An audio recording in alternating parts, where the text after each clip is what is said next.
Hello and welcome to the 5th episode of Clojure Tip of the Day screencast. In the previous episode, you have seen how to use thread first, thread last and thread as macros. In this episode, I will show you how to use remaining 4 Clojure threading macros: sum thread last, count thread first and count thread last. Okay, let's start with sum thread first macro. This macro is useful, or both sum thread first and sum thread last macros are useful when you want to be nil safe and avoid null pointer exception.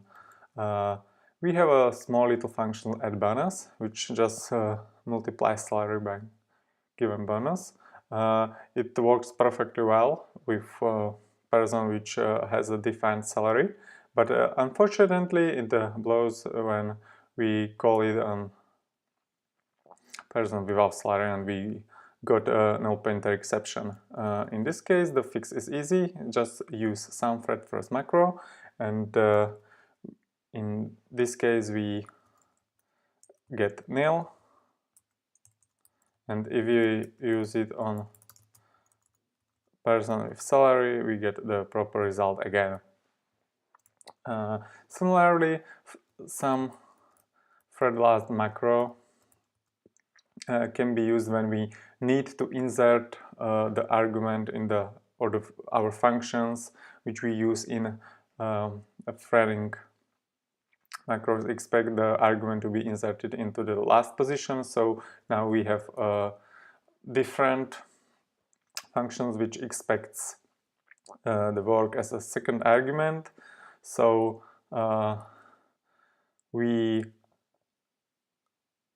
could use thread last macro, and it works perfectly well with person which has some kind of work, but it doesn't work very well with unemployed person because it returns some kind of partial result, which is incorrect. In this case, we would expect that it returns nil.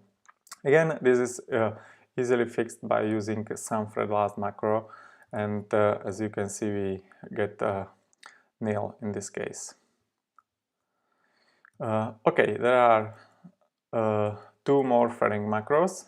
The first one is count thread first macro, and the second one is count thread last macro, which is pretty similar. Again, they just differ in the position into which the argument is inserted.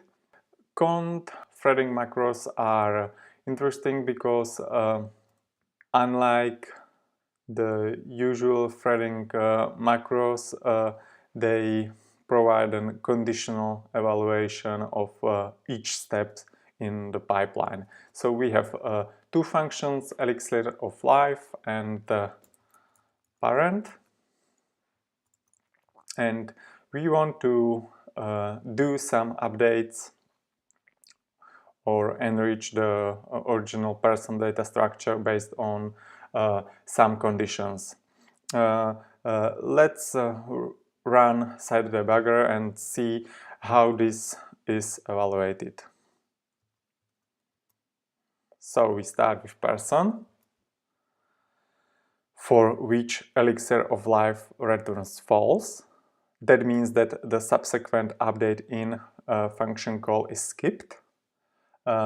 Then we evaluate parent, which returns, unfortunately we cannot see it there, but now we can see it, so it evaluates the true, and that means that a subsequent update in function is called, and the person salary is updated.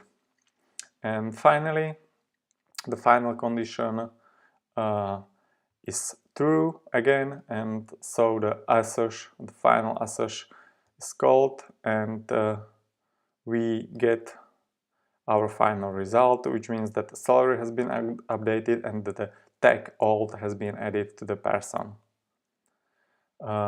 Okay, let's try this with unemployed. Now we can see the first condition is true, and so the update in is called, which decrements the age, and the parent is false, so the next update in is skipped, and again the final condition is false, so the final hash isn't called either. So the final result is just Jeremy with age 26. Okay, that was cont thread first macro, and the final one is cont thread last macro, which is very similar to cont thread first macro, but just inserts the value as the last argument. So let's take the make brave function, which expects person as the second argument, and call it dot, and now call side debugger again, and pass person's children as the first argument to cont, which returns a structure like this. And now we can evaluate the first condition, which returns true, and that means that this cons is called on person's children data structure and new child is added.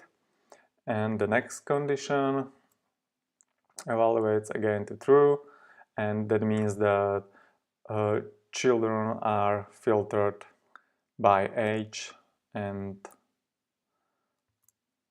only those older than 3 are presented in the final result. Okay, that's it. In these 2 episodes we've seen how to use all 7 Clojure threading macros. Hopefully it will help you to be more aware of all the possibilities you have and to reach for the right tool for the job in the future. Thank you very much for watching this video and stay tuned for the next episode.